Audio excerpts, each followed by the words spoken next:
Assalamualaikum warahmatullahi wabarakatuh. Saya Farisa Ferry Anggraini dari kelas Perbankan Syariah B semester 6 YIN Kudus. Di sini saya akan menyampaikan perencanaan pendirian BMT Al-Malik. Mulai dari latar belakang perusahaan, visi dan misinya, struktur organisasi, produk layanan, CSR, dan yang terakhir ada proyeksi keuangan. Berikut penjelasannya.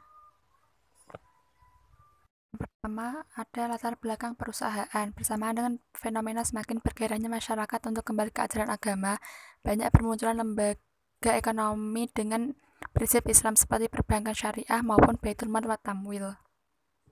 Yang selanjutnya ada visi BMT Al-Malik. Yang pertama, meningkatkan kesejahteraan masyarakat dalam sektor ekonomi. Yang kedua, menjauhkan masyarakat dari praktek ekonomi non-syariah.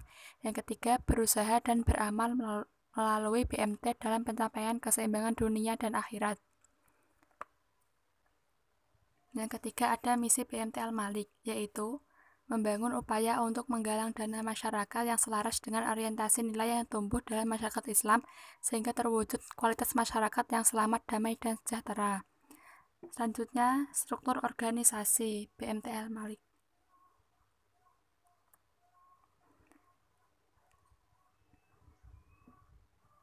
Yang pertama ada ketua, fungsinya melakukan kontrol atau pengawasan secara keseluruhan atas aktivitas lembaga dalam rangka menjaga kekayaan BMT.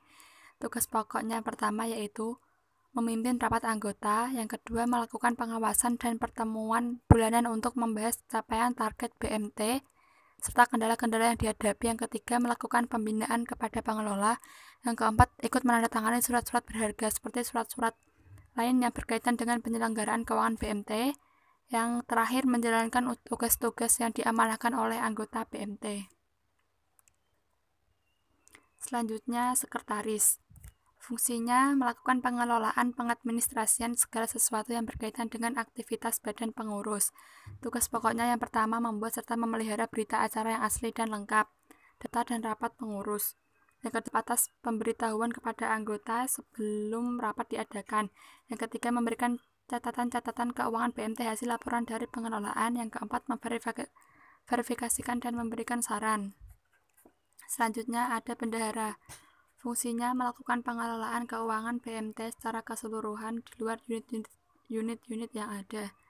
Tugas pokoknya yang pertama mengeluarkan laporan keuangan BMT kepada pihak-pihak yang berkepentingan. Yang kedua memberikan laporan mengenai perkembangan simpanan wajib dan simpanan pokok anggota.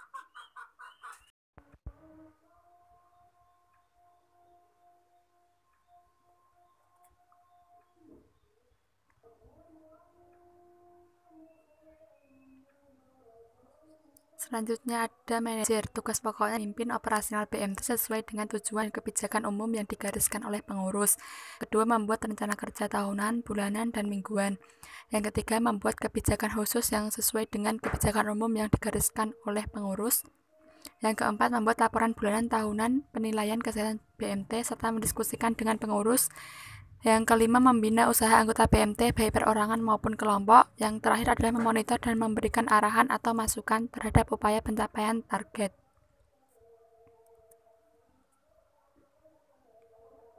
Bagian administrasi pembiayaan.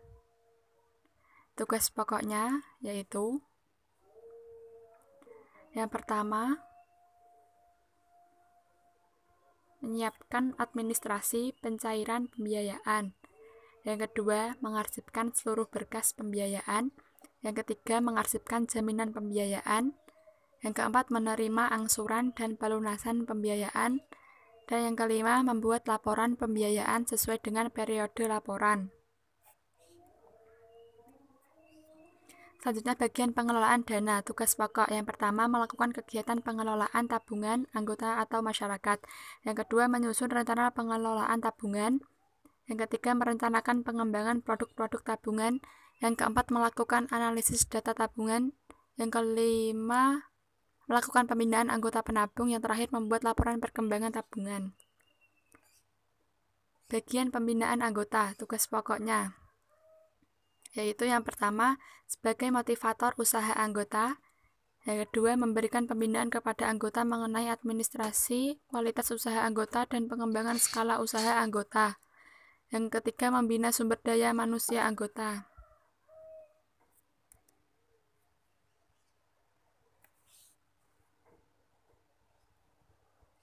Selanjutnya ada produk layanan dari BMT Al-Malik.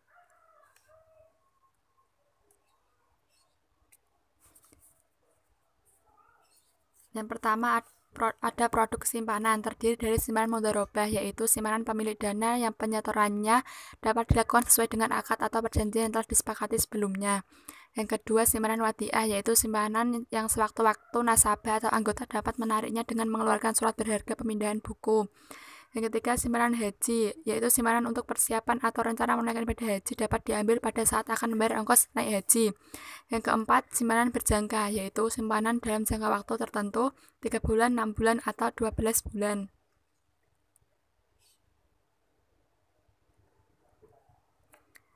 Yang kedua ada produk pembiayaan. Yang pertama, pembiayaan mudharabah, yaitu pembiayaan total dengan menggunakan mekanisme bagi hasil. Memberikan pembiayaan untuk modal usaha dan bagi hasil ditentukan berdasarkan kesepakatan bersama. Yang kedua, pembiayaan musyarakah, yaitu pembiayaan bersama dengan menggunakan mekanisme bagi hasil membantu menambah modal usaha dengan pengembalian modalnya dengan cara diangsur. Yang ketiga, pembiayaan murabahah, yaitu pemilikan usaha suatu barang tertentu yang dibayar saat jatuh tempo, menyediakan barang-barang kebutuhan dan bagi hasil ditentukan berdasarkan kesepakatan bersama. Selanjutnya ada Corporate Social Responsibility atau CSR. Kegiatan CSR yang dilakukan di BMT Al-Malik ini berorientasi pada sosial, lingkungan, dan laba. Agar kegiatan yang dilakukan di BMT ini bukan hanya untuk mendapatkan keuntungan semata, melainkan untuk kepentingan bersama. Semua kegiatan perekonomian yang dilakukan harus memperdulikan semua aspek baik internal maupun eksternal. Selanjutnya ada proyeksi keuangan.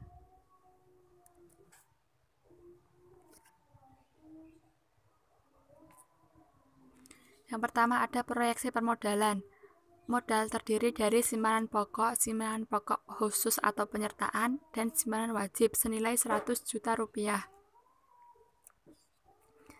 Rincian penggunaan modal. Yang pertama, investasi PMI di BMT dengan total seluruhnya yaitu 15 juta rupiah. Yang kedua, ada modal penyertaan Pinbook dengan total 10 juta rupiah. Yang ketiga, ada modal penyertaan CMT Eksisis atau masyarakat dengan total 75 juta rupiah.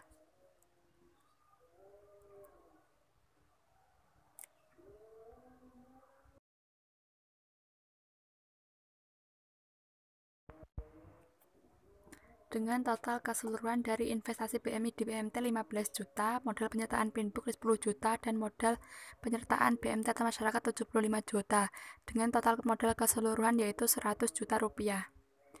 Demikian yang dapat saya sampaikan, kurang lebihnya mohon maaf. Wassalamualaikum warahmatullahi wabarakatuh.